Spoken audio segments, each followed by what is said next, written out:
Hello दोस्तों, स्वागत है आप सभी का एक बार फिर से हमारे चैनल नॉलेज कॉर्नर में।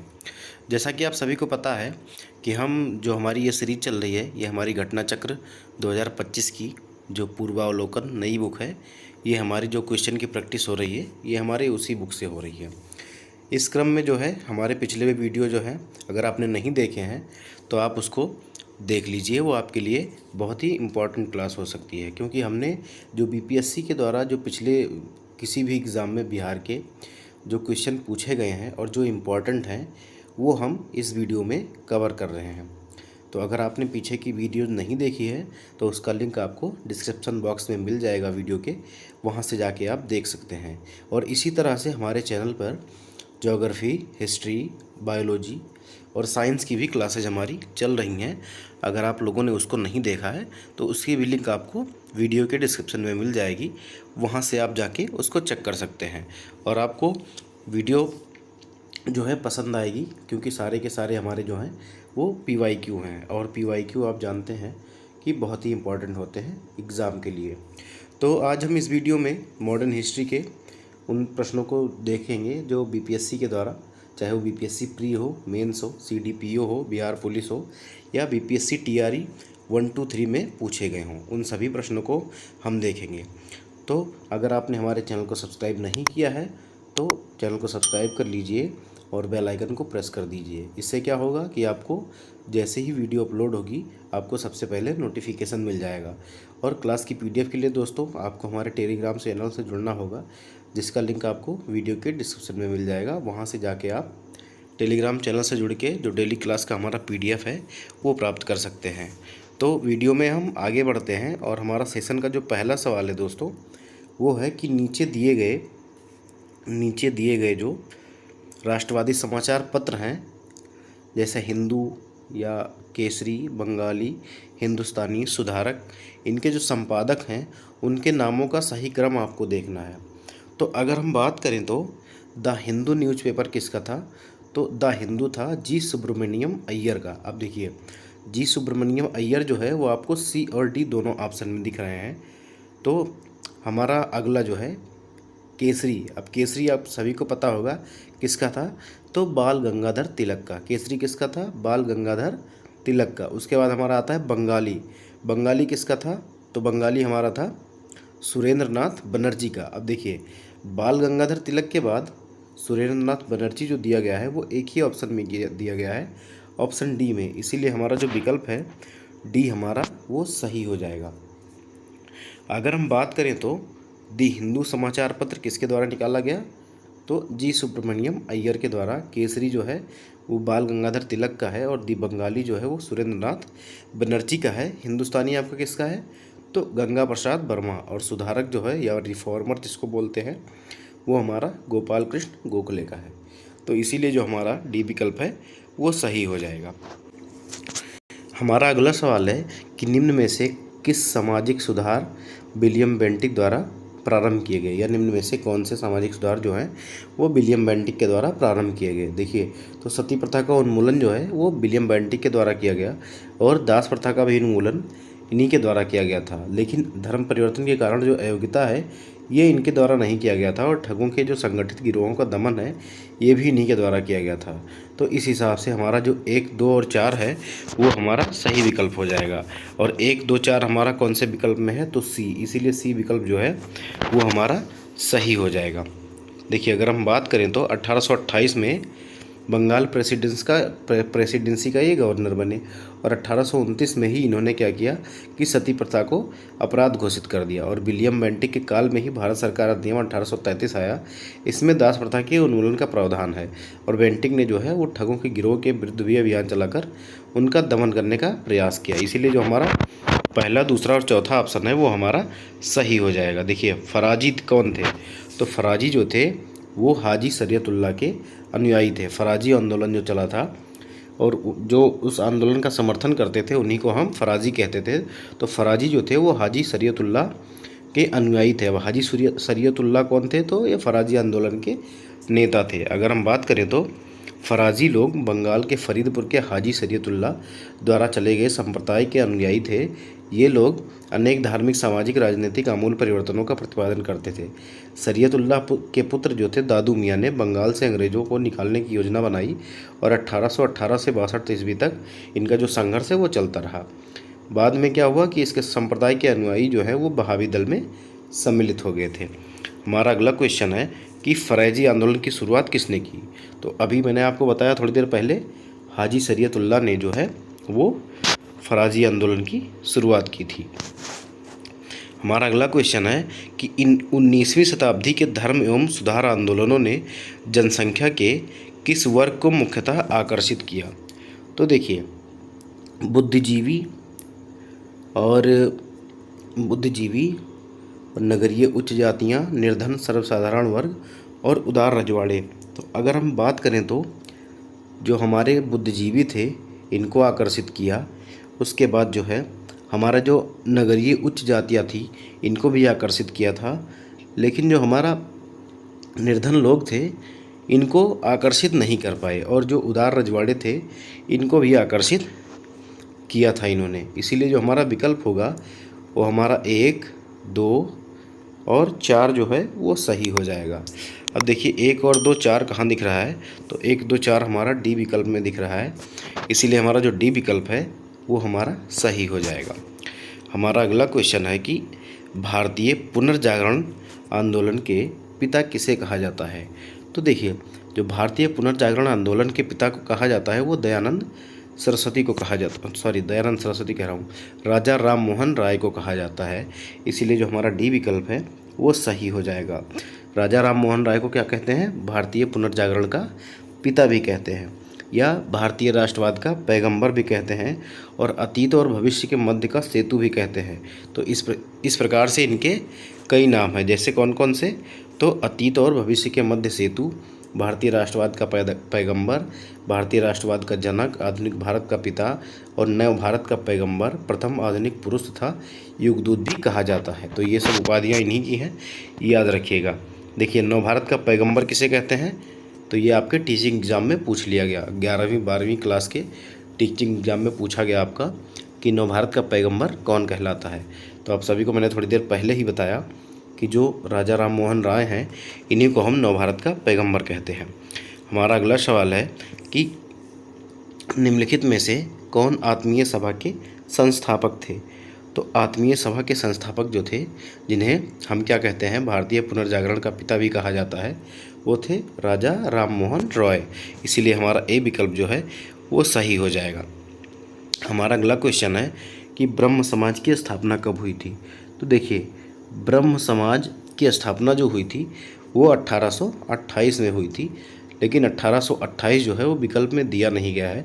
तो आप लोग याद रखिएगा कि ब्रह्म समाज की स्थापना कब हुई थी, 1828 में। अगर हम बात करें तो राजा राम मोहन राय ने 20 अगस्त 1828 को ब्रह्म समाज या ब्रह्म सभा के नाम से एक नए समाज की स्थापना की, जिसे आगे चलकर ब्रह्म समाज के नाम से जाना गया। ठीक है। हमारा अगला सवाल है कि राजा राम मोहन रॉय ने ब्रह्म समाज की स्थापना कब की। तो मैंने आप सभी को बताया कि 1828 में जो है वो ब्रह्म समाज की स्थापना हुई थी। अब देखिए 1828 यहाँ पे दिया गया है, इसीलिए जो हमारा विकल्प सी है वो हमारा सही हो जाएगा। ये जो सवाल है वो हमारा 41वीं बीपीएससी का है। तो हम जो क्वेश्चन करवा रहे हैं आपको वो बीपीएससी के किसी न किसी एग्ज़ाम में पूछा गया है। जैसे देखिए, हमारा अगला सवाल है जो 63वीं बीपीएससी में पूछा गया है कि सती को गैर कानूनी किसने घोषित किया, या सती प्रथा को जो है वो गैर कानूनी किसने घोषित किया। तो जो विलियम बेंटिक थे उन्होंने राजा राम मोहन राय के साथ मिलकर जो है वो सती प्रथा को गैर कानूनी घोषित किया था। इसीलिए जो हमारा विकल्प बी है वो हमारा सही हो जाएगा। अगर हम बात करें तो 1829 में नियम 17 के द्वारा, किसके द्वारा, नियम 17 के द्वारा, याद रखिएगा, इम्पॉर्टेंट है। नियम 17 के द्वारा क्या है, सती प्रथा पर प्रतिबंध लगा दिया गया। प्रारंभ में यह कानून केवल बंगाल में लागू हुआ, परंतु 1830 में इसे मुंबई और मद्रास प्रेसिडेंसी में भी लागू कर दिया गया था। देखिए, हमारा अगला जो सवाल है वो बीपीएससी सीडीपीओ प्री 2018 में पूछा गया है कि फराजी आंदोलन के विरोध में 1893 में ढाका में तायुनी आंदोलन किसने चलाया था। तो जो जौनपुर के करामत अली थे, जौनपुर के करामत अली। इन्होंने जो है वो ढाका में तायूनी आंदोलन चलाया था। इसीलिए जो हमारा विकल्प डी है वो हमारा सही हो जाएगा। हमारा अगला सवाल है कि पंजाब हिंदू सभा की स्थापना किस वर्ष हुई थी। तो आपको बताना है कि पंजाब हिंदू सभा की स्थापना कब हुई थी। तो मैं आपको बता दूं कि पंजाब हिंदू सभा की स्थापना जो है वो 1909 में हुई थी। इसीलिए जो हमारा बी विकल्प है वो हमारा सही हो जाएगा। देखिए, अखिल भारतीय स्तर पर, पूर्व प्रांतीय स्तर पर, देखिए पहले जो है वो पूर्व प्रांतीय स्तर पर हुई थी। महासभा जो स्थापित की गई थी वो सबसे पहले पंजाब प्रांत में वर्ष 1909 में पंजाब हिंदू महासभा की स्थापना की थी। पंजाब के बाद बंगाल और संयुक्त प्रांत में हिंदू सभा की स्थापना की गई। राष्ट्रीय स्तर पर हिंदू महासभा की स्थापना कब हुई? तो 1915 में हुई। ये भी याद रखिएगा कि अगर राष्ट्रीय स्तर पे पूछेगा तो 1915 में हुई थी। कहाँ हुई थी? तो हरिद्वार में कुंभ मेले के दौरान। हमारा जो अगला सवाल है वो बीपीएससी सीडीपीओ प्री 2018 में पूछा गया है कि वर्ष 1928 में बिहार में रविदास सभा का गठन किसने किया था।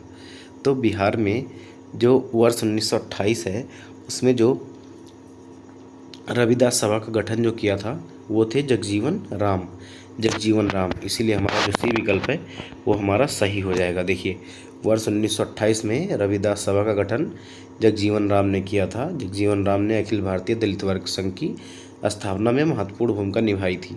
ठीक है। हमारा अगला सवाल है कि प्रार्थना समाज के संस्थापक कौन थे। तो प्रार्थना समाज के संस्थापक आप सभी को पता होगा, आसान सा क्वेश्चन है, आत्माराम पांडुरंग थे। आत्माराम पांडुरंग, ए विकल्प जो हमारा वो सही हो जाएगा। हमारा अगला सवाल है कि भारतीय स्वतंत्रता के दौरान प्रार्थना समाज की स्थापना किसने की। तो आप सभी को मैंने थोड़ी देर पहले अभी ऊपर बताया कि आत्माराम पांडुरंग ने जो है वो प्रार्थना समाज की स्थापना की थी। हमारा जो अगला सवाल है वो है 19वीं शताब्दी के उत्तरार्ध में नव हिंदूवाद के सर्वश्रेष्ठ प्रतिनिधि कौन थे। तो आप सभी को पता होगा कि जो 19वीं शताब्दी के उत्तरार्ध में नव हिंदूवाद के सर्वश्रेष्ठ प्रतिनिधि जो हमारे थे वो स्वामी विवेकानंद थे। हमारा अगला सवाल है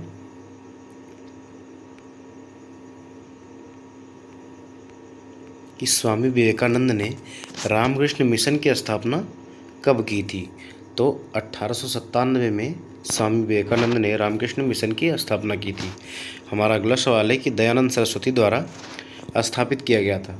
तो दयानंद सरस्वती के द्वारा क्या स्थापित किया गया था?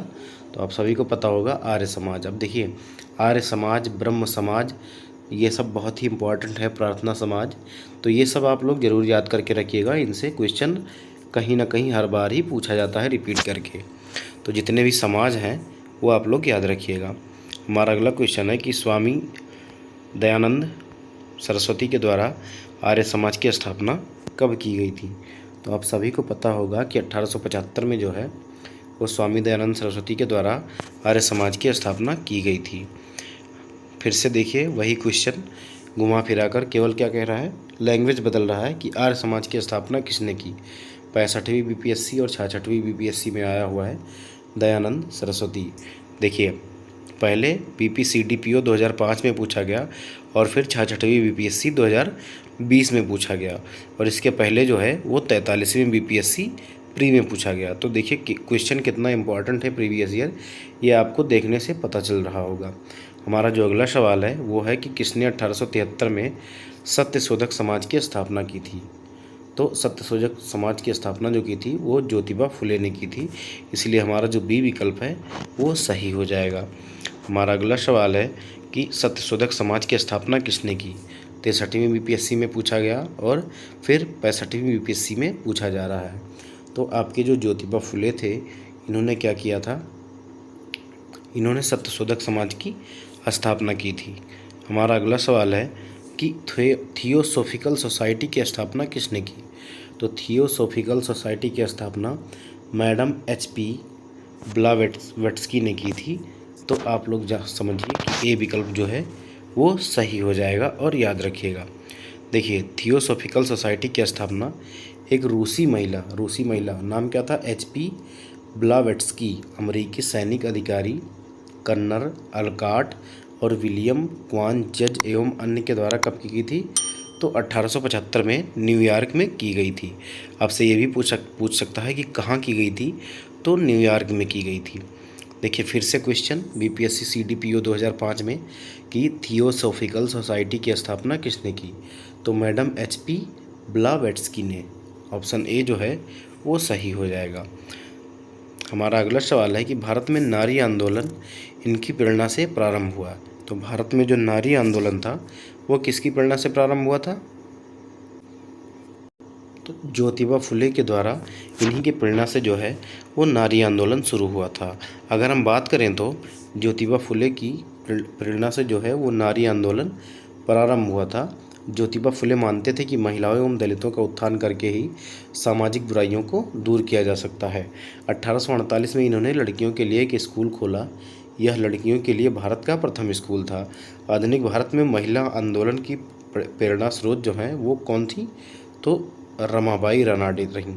देखिए महादेव गोविंद रानाडे जी की पत्नी जो थी श्रीमती रमाबाई, इन्होंने क्या किया था? सेवा सदन नामक संगठन की स्थापना की। यदि विकल्प में अगर देखिए अगर रमाबाई दिया होता तो फिर हम क्या करते? यहाँ पे रमाबाई को सही मानते, लेकिन क्योंकि दिया नहीं गया था इसीलिए जो है हम क्या मानेंगे? ज्योतिबा फुले को। लेकिन देखिए बिहार लोक सेवा आयोग ने किसी उत्तर को जो है वो सही नहीं माना था और प्रश्न को क्या कर दिया था? तारांकित कर दिया था। हमारा अगला सवाल है कि प्रार्थना समाज, यंग इंडिया, लोकहितवादी सत्यशोधक समाज, रहनुमाई मजदाइसन सभा के लिए निम्न विकल्पों में से सही संयोजन पहचानिए। अब देखिए आप सभी को पहचानना है कि प्रार्थना समाज की स्थापना किसने की थी। तो मैंने आप सभी को अभी थोड़ी देर पहले ही ये सारी चीज़ें जो हैं मैंने बताई। तो आप देखिए प्रार्थना समाज किसने किया था? तो आत्माराम पांडुरंग हमको बी ऑप्शन में दिख रहे हैं। अगर हम चारों ऑप्शन देखना चाहें तो मैं थोड़ा छोटा कर देता हूं और आपको चारों ऑप्शन दिख जाएंगे। देखिए तो आत्माराम पांडुरंग अभी हमको बी और सी में दिख रहे हैं। और दूसरा हमारा क्या है कि यंग इंडिया। तो यंग इंडिया जो था वो किसका था? तो वो महात्मा गांधी का था। अब यहीं से जो है वो आपने जो है वो तीन के तीनों ऑप्शन जो थे एलिमिनेट कर दिए। इसीलिए जो हमारा बी विकल्प है वो हमारा सही हो जाएगा, क्योंकि किसी और विकल्प में दूसरे स्थान पर मोहनदास करमचंद गांधी है ही नहीं। ठीक है, इसीलिए हमारा बी विकल्प जो है वो सही हो जाएगा। देखिए नाई धोबी बंद एक सामाजिक बायकॉट का स्वरूप था जो वर्ष 1919 में हुआ था। कहाँ हुआ था? तो किसानों के द्वारा जो है वो प्रतापगढ़ जिले में चलाया गया था। अगर हम बात करें तो 1929 के अंतिम दिनों में किसानों का संगठित विद्रोह खुलकर सामने आया और प्रतापगढ़ जिले के एक जागीर में नाई धोबी बंद सामाजिक बहिष्कार संगठित कार्रवाई की पहली घटना थी। झिंगुरी सिंह और दुर्गपाल ने इसमें महत्वपूर्ण भूमिका निभाई, लेकिन जल्द ही आंदोलन में एक नया चेहरा उभरा जब बाबा रामचंद्र ने आंदोलन की बागडोर ही नहीं संभाली, अपितु उसे मजबूत और जुझारू बनाया। ठीक है, हमारा अगला सवाल है कि किसके द्वारा मंदिर प्रवेश के अधिकार की मांग की प्रस्तुति के कारण 1899 में तिरुनेलवेली में भयंकर दंगे हुए। तो देखिए इसमें जो सही ऑप्शन होगा वो नाडार हमारा सही ऑप्शन हो जाएगा। क्यों हो जाएगा? तो हम देखते हैं। देखिए 6 जून 1899 को तिरुनेलवेली में भयंकर दंगे हुए। इसमें नाडार समुदाय के लोग लंबे समय से मंदिर में पूजा करने के अधिकार का मांग कर रहे थे। मांग पूरी न होने पर नाडार और महार समुदाय के बीच क्या हुआ? दंगा हो गया था। हमारा अगला क्वेश्चन है कि शारदा मणि कौन थी? शारदा मणि कौन थी? तो शारदा मणि जो थी वो रामकृष्ण परमहंस की पत्नी थी। हमारा जो अगला सवाल है वो है कि सत्यार्थ प्रकाश किसकी रचना है? सत्यार्थ प्रकाश किसकी रचना है? तो आप सभी को पता होगा कि सत्यार्थ प्रकाश जो है वो स्वामी दयानंद सरस्वती जी के द्वारा लिखा गया है। इसीलिए हमारा जो डी विकल्प है वो हमारा सही हो जाएगा। हमारा अगला सवाल है कि पूना सार्वजनिक सभा की स्थापना किसने की थी? तो आप सभी को पता होगा, अगर नहीं पता है तो मैं बता देता हूँ कि 1870 में जो है वो यमजी रानाडे या जिनको हम कहते हैं महादेव गोविंद रानाडे ने 1870 ईस्वी में जो है वो पूना सार्वजनिक सभा की स्थापना की थी। हमारा जो अगला सवाल है वो है कि वर्ष 1905 में सर्वेंट्स ऑफ इंडिया सोसाइटी की स्थापना किसने की थी। अब देखिए कभी कभी लिख देता है भारत सेवक समाज, तो याद रखिएगा बहुत लोग क्या होते हैं, कंफ्यूज हो जाते हैं।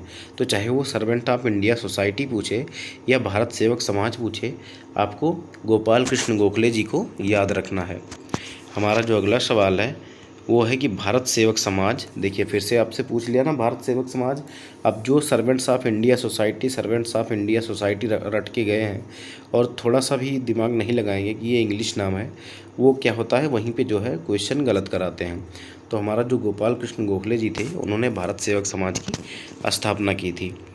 आपको मिलाना है, देखिए सूची 1 को सूची 2 से मिलाइए। तो सबसे पहले अभी मैंने आपको हरा हरा करवाया, भारत सेवक समाज किसने किया, तो 2। देखिए गोपाल कृष्ण गोखले जी ने को क्या किया था, तो भारत सेवक समाज का स्थापना किया था। तत्वबोधिनी सभा, तो हमारी जो तत्वबोधिनी सभा थी वो किसके द्वारा, तो देवेंद्र नाथ टैगोर के द्वारा स्थापित की गई थी। और जो हमारा आत्मीय सभा थी, आत्मीय सभा वो हमारा राजा राम मोहन राय के द्वारा शुरू की गई थी। तो इसीलिए पहले का दूसरा और दूसरे का पहला मतलब ए का 2 और बी का 2 और सी का 3 जो है हमारा वो सही हो जाएगा। इसीलिए जो हमारा ए विकल्प है वो हमारा सही हो जाएगा। देखिए हमारा अगला सवाल है, आपको फिर से मिलान करना है। आपको मैंने ये सारे समाज लगभग बता दिए हैं, Brahmo Samaj, Ramakrishna Mission, Servant of India Society और विधवा विवाह समाज। तो देखिए ब्रह्म समाज की स्थापना किसने की, तो राजा राम मोहन रॉय ने। रामकृष्ण मिशन तो स्वामी विवेकानंद ने। और servant of India society Gopal Krishna Gokhale. तो अब अगर आप इससे इलिमिनेट करना चाहें तो देखिए पहले का जो है मैं थोड़ा छोटा कर देता हूँ, पहले का तीसरा, तो यहाँ हमारा जो बी ऑप्शन है वो हमारा सही हो जाएगा। और जो दूसरे का हमारा है, देखिए रामकृष्ण मिशन का मैंने आपको बताया स्वामी विवेकानंद, तो दूसरा लग रहा है, तो इसीलिए जो हमारा बी विकल्प है वो सही हो जाएगा। देखिए ब्रह्म समाज की स्थापना किसने की थी, राजा राम मोहन रॉय ने। रामकृष्ण मिशन की तो स्वामी विवेकानंद ने। और सर्वेंट ऑफ इंडिया सोसाइटी या भारत सेवक समाज गोपाल कृष्ण गोखले। और विधवा विवाह समाज जो है वो विष्णु शास्त्री पंडित जी के द्वारा किया गया था। तो ये रहे आज के हमारे प्रश्न। अब जो प्रश्न बच गए हैं दोस्तों वो हम अगली वीडियो में डिस्कस करेंगे। और उम्मीद करता हूँ कि वीडियो आपको पसंद आई होगी और आपने वीडियो को लाइक कर दिया होगा, शेयर कर दिया होगा। और चैनल को अगर सब्सक्राइब नहीं किया है तो चैनल को सब्सक्राइब कर दीजिए। इसी तरह से हम मोस्ट इम्पॉर्टेंट PYQ के साथ अगले वीडियो में फिर मिलेंगे। तब तक के लिए आप सभी का धन्यवाद।